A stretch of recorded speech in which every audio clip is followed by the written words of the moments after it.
this episode, I welcome Dr. Eric Dinerstein from Resolve. It's so great to be talking to you today, and to start off, I want to talk about you. Can you introduce yourself and tell us what you do and where you're located? Hi, I'm Eric, and I work at a nonprofit called Resolve in Washington, D.C., and I'm a conservation biologist, so I'm interested in using biology to save wild nature. Okay, I hear you're also an author. I actually have your book right here, What Elephants Know. I'm reading it right now. It is very good.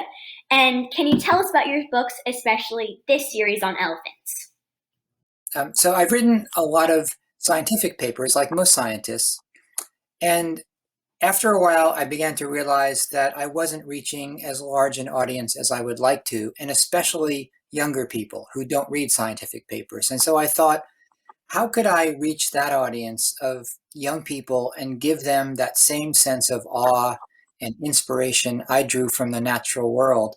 And in particular, the time that I spent when I was only 21 years old in the country of Nepal, in the jungles of Nepal, in the lowlands, working around tigers and rhinos and elephants, and how could I recreate that experience? And so I always imagined someday writing a novel about my life around an elephant stable, getting to know elephants on a daily basis, catching tigers, studying rhinos, doing all the things that I did. But it took me about 43 years to get around to it, because first I was writing scientific papers, and then finally I decided to do that. And I came up with this idea of a story told through the eyes of a young elephant driver, the youngest in the history of Nepal, who is adopted by a female elephant. He's found as an orphan in the jungle, and he's adopted by this female elephant and the head of the elephant stable. The first line of the novel is, "My mother is an elephant and my father is an old man with one arm." And that sounds pretty mysterious, but it goes on from there. Yes, well, I thought your book was really inspiring. And okay, were you into technology as a kid? I would say not, other than turning on the TV. That Mm. unlike most of my friends who are biologists, who started out, right from the get-go, turning over rocks and looking for bugs and looking for salamanders and wading through tide pools by the ocean edge. I wasn't that interested in the outdoors or nature. I spent most of my young life reading books and watching TV.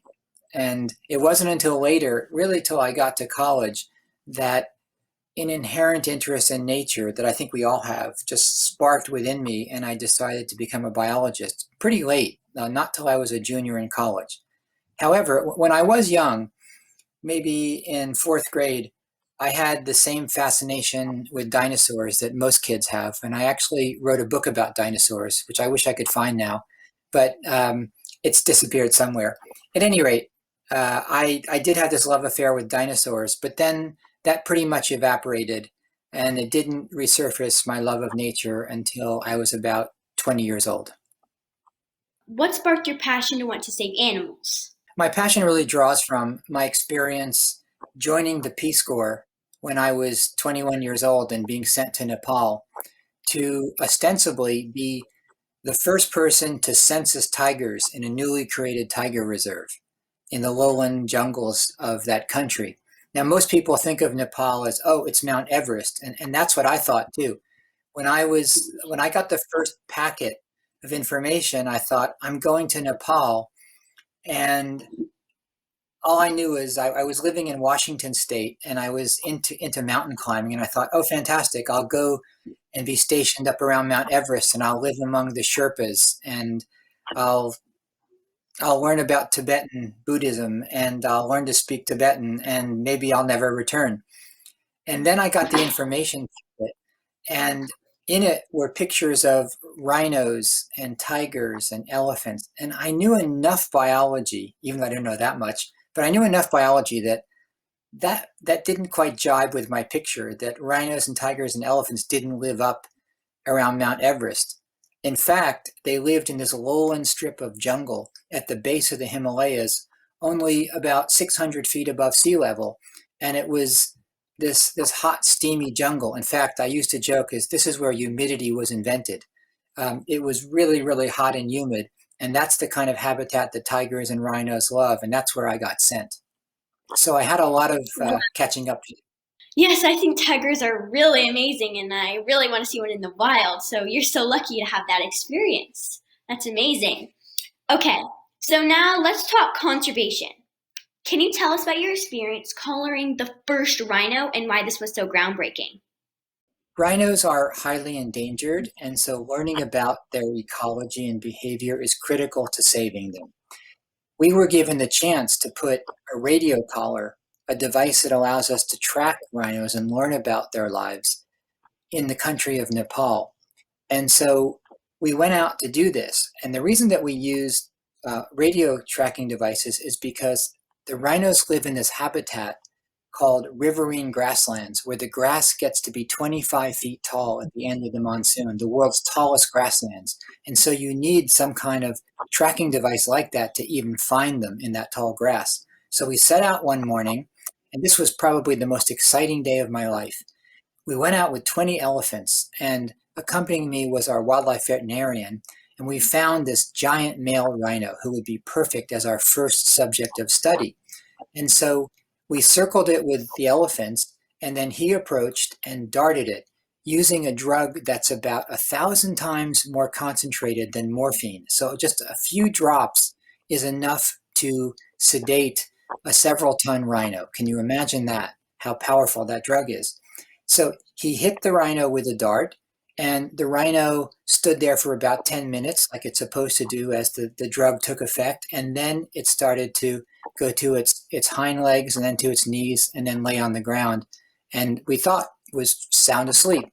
But the vet said, let's hold off and let's check and make sure to be safe. And so he got off the elephant, but we didn't listen to him. We all got off the elephants too, because we were so excited and we wanted to get started on the work.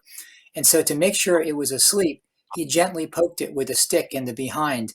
And much to our surprise, the rhino jumped to its feet and ran off. And we were astonished because we thought, oh, this shouldn't have happened. And the elephants were trumpeting, it was bedlam. And I was worried, thinking, oh my God, is this going to be this difficult to capture rhinos from here on out? Like, this is impossible. But we found the rhino and we encircled it one more time. And then we gave it another injection with a dart gun. And it went down. And this time it went to sleep. And we Wow. continued and were able to finish all our work. And then the amazing thing is, we gave it the antidote to that drug in its ear vein, and in 30 seconds it was back on its feet and out running around. So the magic of modern chemicals used for wildlife science. But that was quite a day. Wow, I can't imagine. But I've actually also collared an animal for. I funded the first reusable elephant collar, and it's currently on an Oh, elephant named Dex. And he's just great. roaming around, and we can track him anytime. So I know how amazing that is. Hmm. Okay, so you were the chief scientist at the World Wildlife Fund in the past. What work did Hmm. you do there?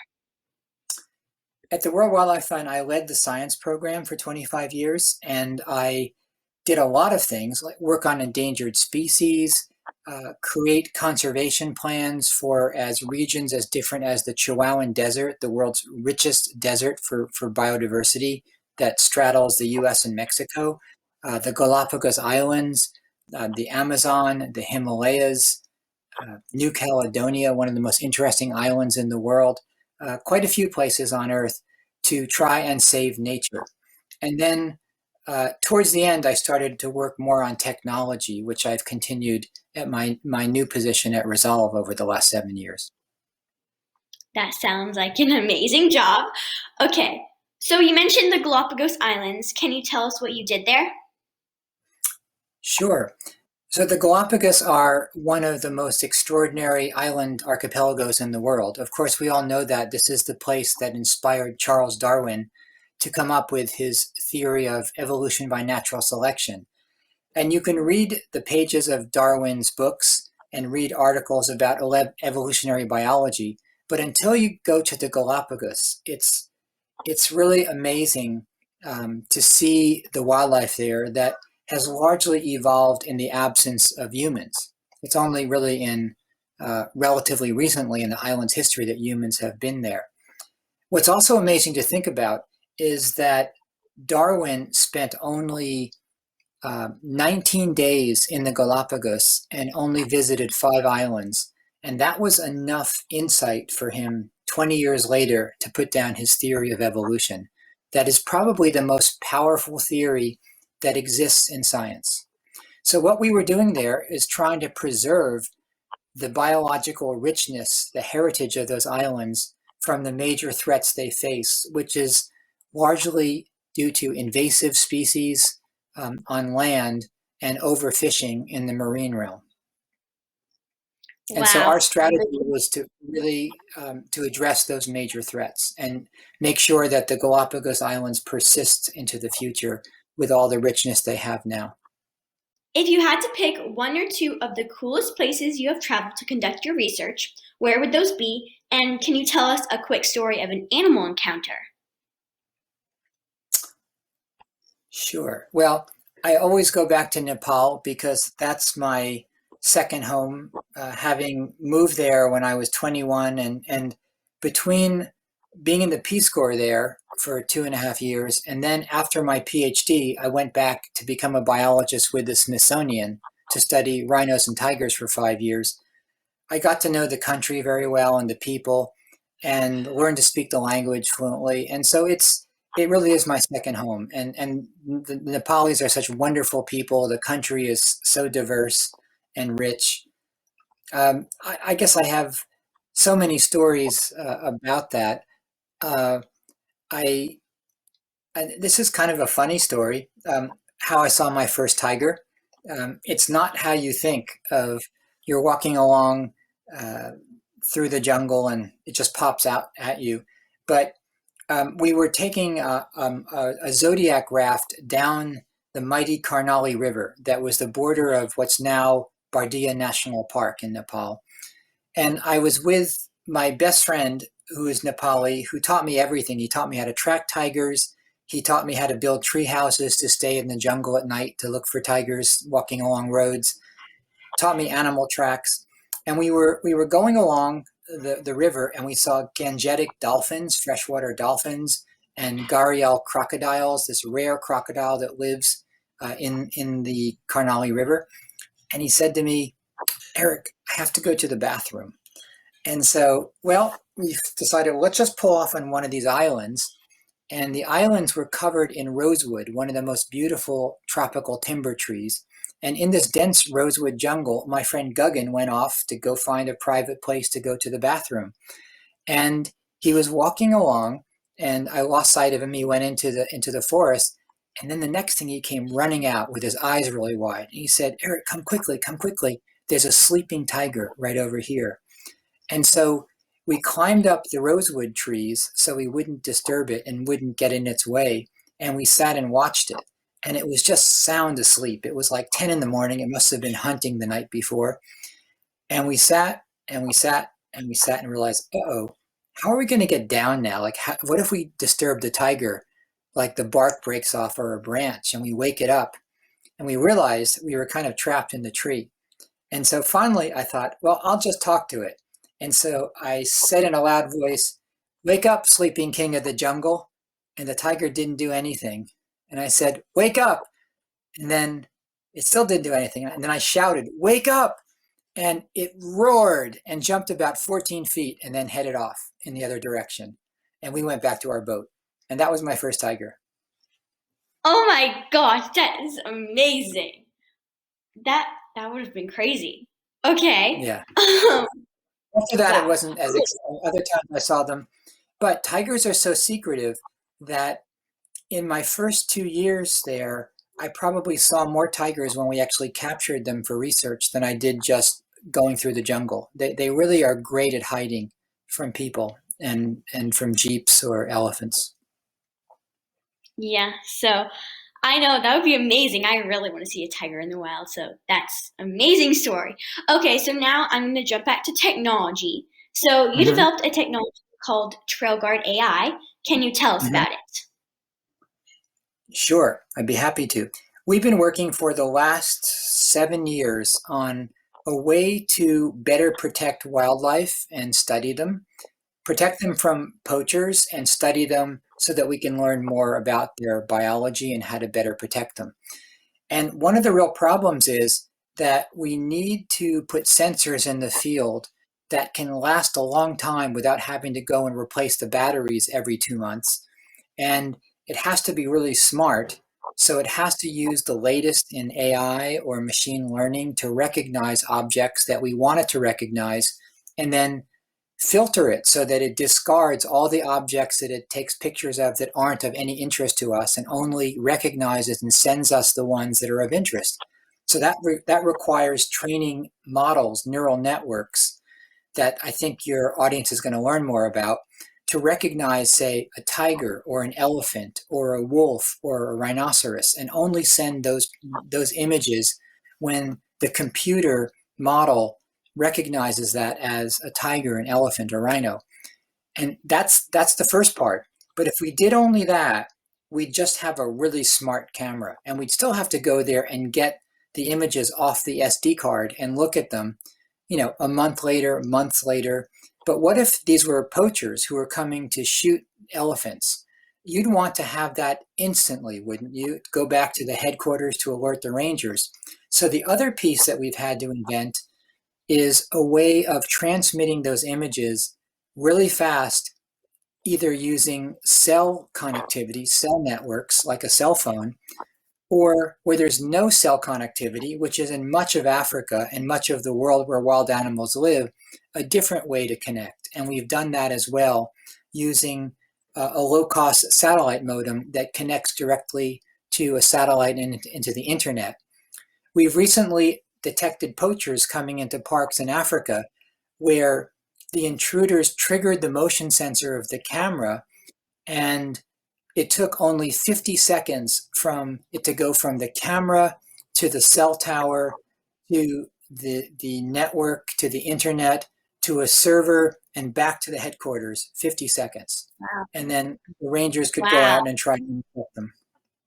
So we're now trying to put this out in parks across Africa over the next 2 years and elsewhere in the world. And so we work with um, a company that makes the neural networks that does the machine learning basically for our cameras, so we can apply it to all sorts of things. Even examples like putting them out in the Galapagos Islands where I used to work, where it could identify rats that have gotten onto islands that shouldn't be there and eat the eggs of birds or eat lizards that are native, and send an alert to say, oh, we've just eradicated rats on this island, but they've come back because we have a picture of a rat that we send instantly back to the biosecurity officers. So we can use this technology in all sorts of ways. It's only our imaginations that limit us to how can we apply computer vision to be our eyes on the natural habitats. Wow. Your cameras sound absolutely amazing. And okay, how long did it actually take you to develop these cameras and what was the most challenging part? Uh, it's taken a couple of years of trial and error.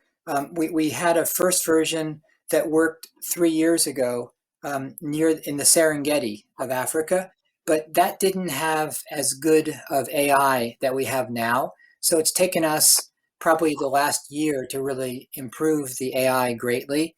And it's only been in the last few months that we've invented a new way of transmitting the images successfully and quickly. So it's all coming together this year. And of course, it's a little challenging for us to try uh, to deploy these in Africa with COVID and not being able to travel. So we do it all over Zoom. We actually meet with the people in the parks. We ship them the equipment. And fortunately, it's so simple. You just plug everything in and it all works. So they can set it up really easily. How many cameras have actually been placed out in the wild? And are they doing their jobs? Are they identifying poachers? Yes, we try to keep it a secret how many are out there now, but and where they are, because we're under obligation of the parks that we work with not to share that information. But our goal is we've moved our production to China. So we've developed the cameras with Intel Corporation. We use their computer vision chip inside our camera to have a camera have computer vision, what's called on the edge, meaning in the device itself rather than in the cloud. So that's a really important distinction that maybe your audience will like to learn about, like why on the edge is really the direction that all technology is going. The reason we do that is rather than if you didn't have the inference, if you didn't have the machine learning programs running in the camera, then the camera would just send all the images that it took over the cell network or over the satellite modem. And you'd waste so much of the battery doing that because typically maybe 75 to 95% of the images you take are false positives. They're of no interest to you. Or they might be of like zebra and wildebeest, which are nice animals, but you don't need to see those for this purpose of stopping poachers. You want to see just humans. So by filtering all those images on the edge in the camera itself and only sending the true positives, you greatly save on battery life. So that's critical. So now that we have that, we can spread this around to parks in Africa. So our goal is by the end of next year to be in 100 parks in Africa. And so we're Wow, yeah. scaling up by producing these in China to make them really cheap at a factory that Intel has found for us, and then transfer these to parks in Africa and Asia and Latin America, and even here in the US. Yeah, I can imagine that would be difficult to make it, recognize humans. Okay, so now can you tell me about the global safety net that you partnered together with the organization called One Earth? What is this safety net doing? Nature is key to rebalancing our global climate system and ensuring a vibrant future for all. Ecosystems absorb carbon from the atmosphere and produce the essentials for life on our planet: fresh water, clean air, and healthy soil. Intact natural lands also help to prevent viral outbreaks like COVID-19. Tragically, in the past 50 years, we've lost half of our natural land, destroying 2/3 of all living creatures on Earth. We must reverse the damage, and we can, by creating the global safety net, a network of land areas that are vital for nature and humanity. The global safety net is the first comprehensive estimate of the total land area requiring protection to solve the twin crises of biodiversity loss and climate change. There are 6 main layers that make up the global safety net.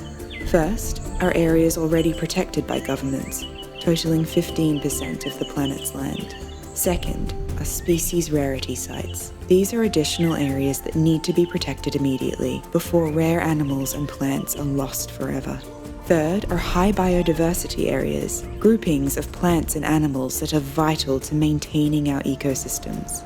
Fourth are large mammal landscapes, like the Pantanal wetlands of western Brazil, home to the world's largest jaguars. Fifth are areas with a large extent of intact wilderness, continuous forests, shrublands, and grasslands. Sixth are land areas that provide additional carbon absorption and storage, helping to stabilize our global climate system.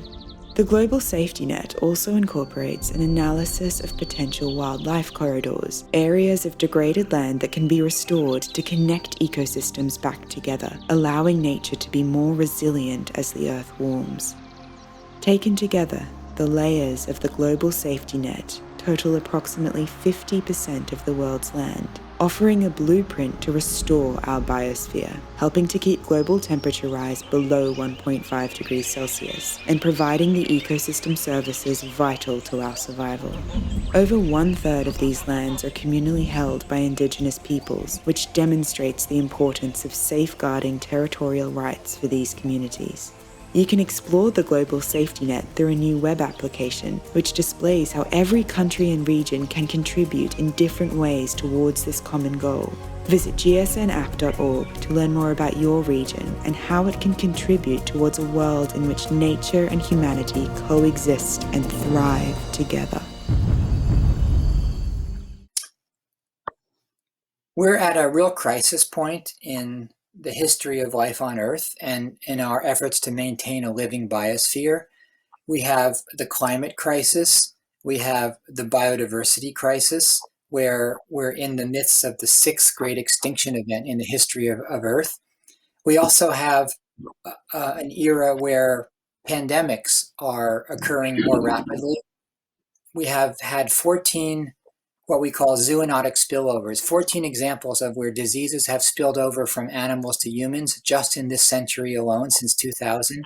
And we're also facing the collapse of ecosystems like coral reefs. So it's a pretty serious situation. We came up with a safety net because we felt that there is a hopeful pathway out of these four great threats to defeat them and have a living biosphere again for the future.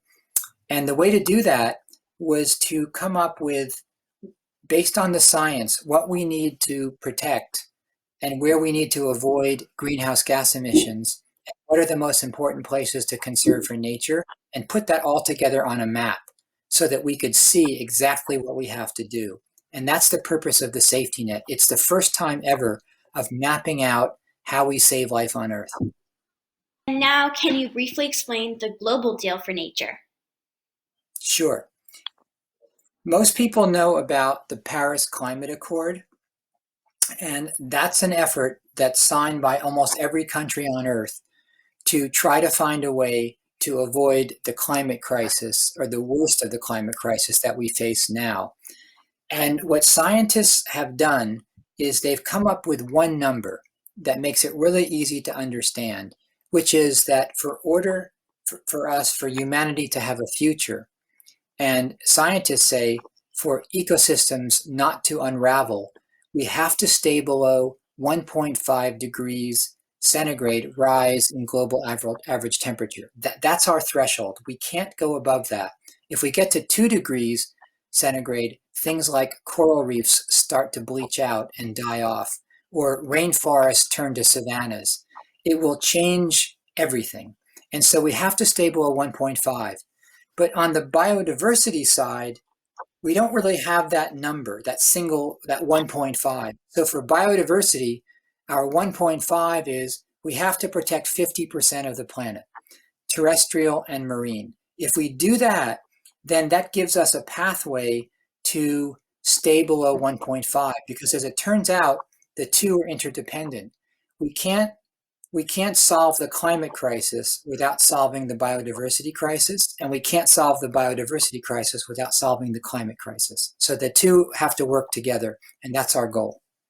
The Global Deal for Nature is that plan of how to have a deal among nations, just like the Paris Climate Accord, and have the two of them interact. Wow, that is amazing. I didn't know that. That's really interesting. Okay, so now let's talk about taking action. What can my generation do in terms of conservation and technology to help save wildlife and wild spaces? Well, I think you gave that link to the Global Safety Net, the app, and if kids go to that, they can zoom in on where they live, and they can see, oh, what's around my area? Like, where is the nearest park? Where's the nearest area that's not protected that should be? Where is a corridor that we can help connect to areas? So what the Global Safety Net also does for the very first time is it answers the question, what would it take to connect all the world's national parks and intact areas with corridors at least a mile and a half wide? How much land would we need? And the answer is only about 2.7% of the Earth's surface to connect all the parks in the world. So there's probably a corridor that runs nearby where some of your listeners live, almost all of them live, and they could get active locally of helping to restore the environment, the natural environment in those corridors. That would be a great place to start. Yes, we will have that video so everybody can go out and do that. And now my final question. Do you think my generation is capable of learning this technology now before it's too late? Absolutely. I'm really amazed at how kids your age pick up on not only using computers, but learning things like machine learning or AI, because this was something that really only has been invented relatively recently. And a lot of the new technology that the new kinds of the new technology that's coming out now didn't exist 5 years ago. And so we're heading into this world where things are miniaturized, they're lower power, they're being able to perform all of these tasks that we could only dream of 10 years ago. And the key to learning how to make these systems work is learning the computer programs that make them operate. And the kids who are interested in learning how to write code and learning these programs will really be in the lead for helping us use technology to save life on Earth. Wow, you are really helping saving our planet, and I know that my generation can help. Thank you so much for letting me interview today. It was amazing hearing everything you do and all the work you've been doing. Thank you. You're most welcome. I really enjoyed it. Thank you for joining us today. Everybody click on the links below to see how Resolve is using technology to help save endangered animals. Let's go!